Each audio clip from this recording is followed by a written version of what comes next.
Assalamualaikum warahmatullahi wabarakatuh. Perkenalkan, nama saya Faizatul Umah, NIM 190210102009, Program Studi Pendidikan Fisika Universitas Jember. Perkenalkan, nama saya Novia Rumah, NIM 190210102038, Program Studi Pendidikan Fisika Universitas Jember. Perkenalkan, nama saya Ferdi Yusril Hikam Suharsono, NIM 190210102005, Program Studi Pendidikan Fisika Universitas Jember. Perkenalkan, nama saya Firial Fatina Fitriani, NIM 190210102032, Program Studi Pendidikan Fisika Universitas Jember. Kami dari kelompok 7 akan membahas materi mengenai momentum dan impuls. Saat di jalanan, biasanya kita melihat berbagai jenis mobil. Setiap mobil melaju dengan kecepatan yang berbeda. Dari berbagai mobil yang melaju tersebut, kira-kira mobil manakah yang paling sulit berhenti? Ya, tentu saja mobil dengan kecepatan yang paling tinggi. Tapi bagaimana bisa begitu ya teman-teman? Nah, biar pertanyaan terjawab, yuk tonton video ini sampai selesai ya. Di sini kami akan menjelaskan terkait dengan momentum dan impuls. Pertama, momentum merupakan ukuran kesukaran untuk menghentikan suatu benda yang sedang bergerak. Semakin sukar berhentinya benda, maka semakin besar pula momentumnya. Dalam fisika, momentum suatu benda didefinisikan sebagai hasil kali massa benda dengan kecepatan gerak benda tersebut. Momentum merupakan besaran vektor yang dimensinya yaitu m l t pangkat min 1. Besarnya momentum bergantung pada massa dan kecepatan benda, sebagaimana definisi tersebut telah disebutkan, yaitu P sama dengan m kali V, dengan P yaitu momentum, yang satuannya kilogram meter per sekon. Kemudian M yaitu massa dengan satuan kilogram, dan V yaitu kecepatan dengan satuan meter per sekon. Berdasarkan penjelasan di awal tersebut, dapat disimpulkan bahwa semakin besar kelajuan benda, maka momentumnya juga akan semakin besar, sehingga benda lebih sulit untuk berhenti. Namun terdapat pengecualian jika suatu benda tersebut tidak sejenis, tentu saja masanya juga berbeda. Maka di sini kita tidak dapat bergantung hanya pada nilai kelajuannya saja.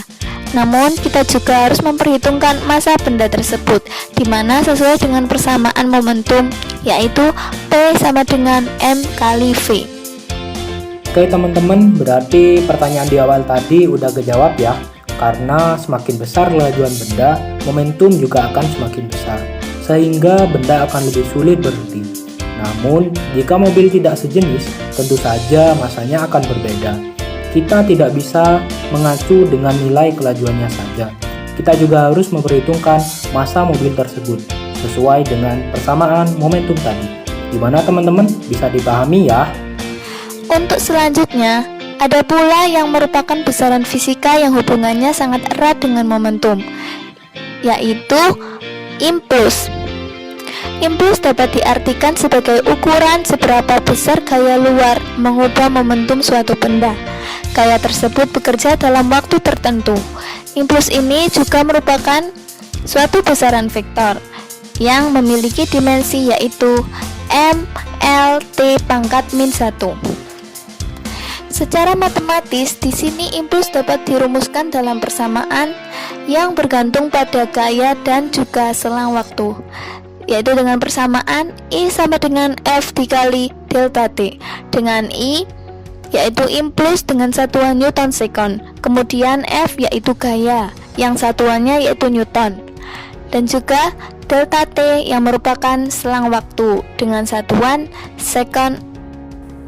Pada hubungan momentum dan impuls dapat digambarkan pada suatu benda dengan mula-mula bermassa m1 dengan kecepatan v1 dan diberi gaya tetap yaitu F dalam selang waktu delta T, sehingga kecepatannya berubah menjadi v2.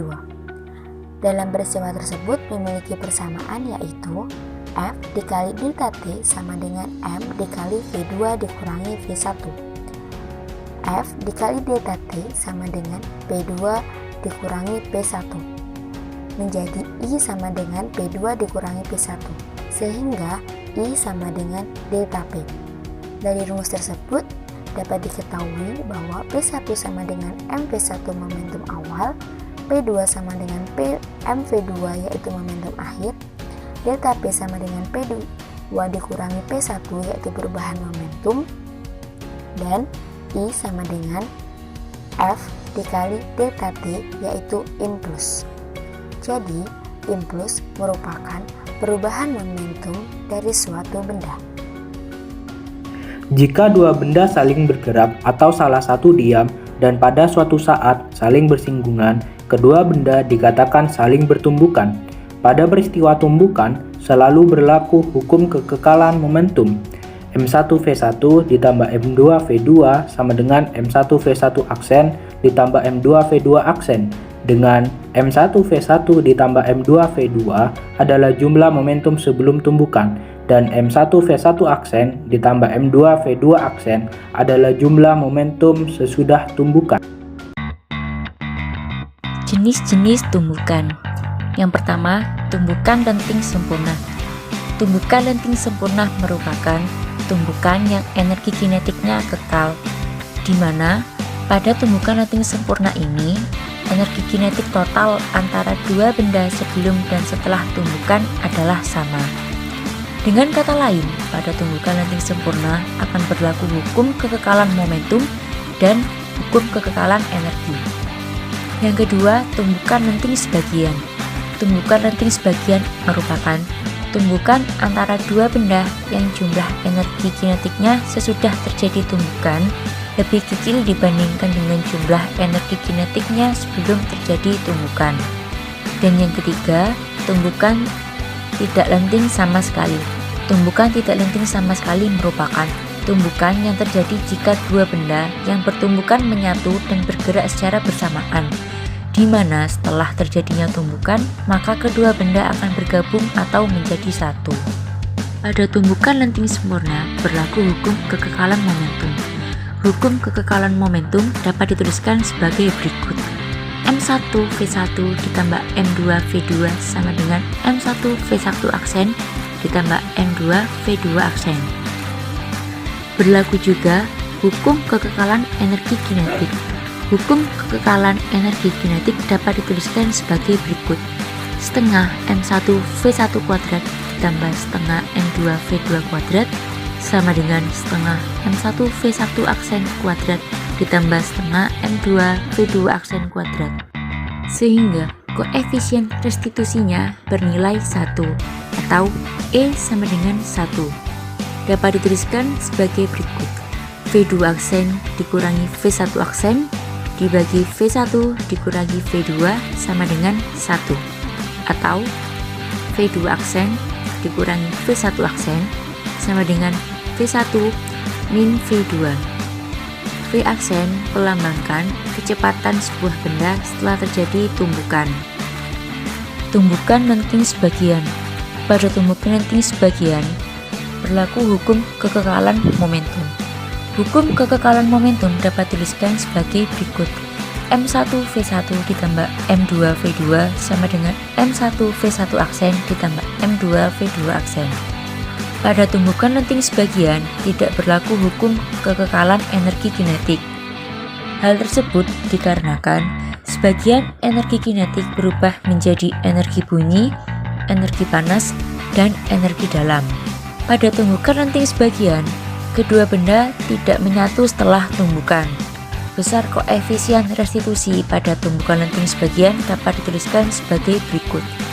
E sama dengan akar H1 per H0. Nilai E lebih besar dari 0 kurang dari 1. Tumbukan tidak lenting sama sekali. Pada tumbukan tidak lenting sama sekali berlaku hukum kekekalan momentum.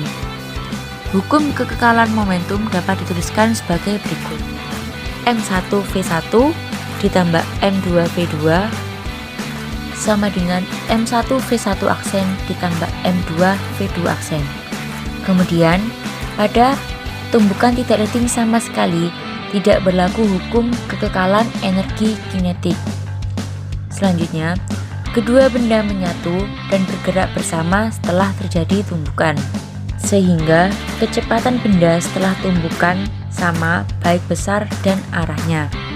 Dapat dituliskan V1 aksen sama dengan V2 aksen sama dengan V aksen.